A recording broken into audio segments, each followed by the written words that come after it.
17 anni fa, il 2 aprile, moriva Giovanni Paolo II ed è ancora vivo il dolore per la scomparsa del Papa Santo. Giovanni Paolo II è stato più attivo dei suoi predecessori, sicuramente ha avuto maggiore carisma. Alla notizia della sua morte centinaia di candele hanno illuminato piazza San Pietro con la gente in lacrime. Giovanni Paolo II è l'uomo entrato nella storia e in particolare nella storia della Chiesa. Con i suoi 104 viaggi si è conquistato il soprannome di Papa Viaggiatore. L'anatema nella Valle dei Templi contro la mafia ci dice quanto sia stato grande l'uomo venuto da un paese lontano nel 1978, il primo Papa non italiano da 455 anni. Ma è stato il messaggio di pace di Giovanni Paolo II a raggiungere tutti gli angoli della terra, un messaggio di pace forte, oggi più che mai attuale. O Madre degli uomini e dei popoli, tu che conosci tutte le loro sofferenze e le loro speranze,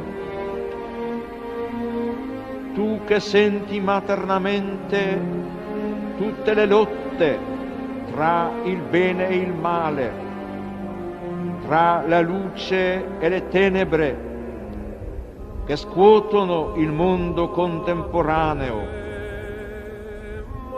Accogli il nostro grido che, mossi dallo Spirito Santo, rivolgiamo direttamente al tuo cuore. Abbraccia con amore di madre questo nostro mondo umano che ti affidiamo e consacriamo, pieni di inquietudine per la sorte terrena ed eterna degli uomini e dei popoli. O cuore immacolato, dalla fame, dalla guerra, da un'autodistruzione incalcolabile, liberaci dai peccati contro la vita dell'uomo, sin dai suoi albori, liberaci dall'odio, liberaci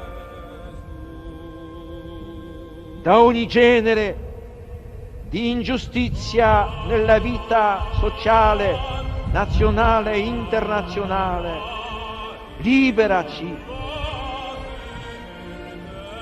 dalla facilità di calpestare i comandamenti di Dio, liberaci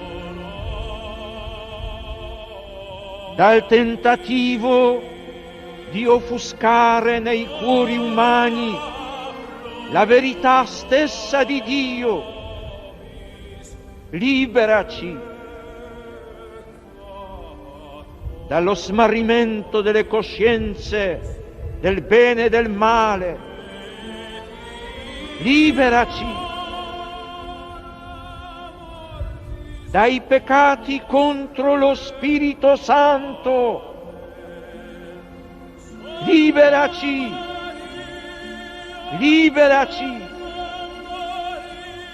O Madre di Cristo, si riveli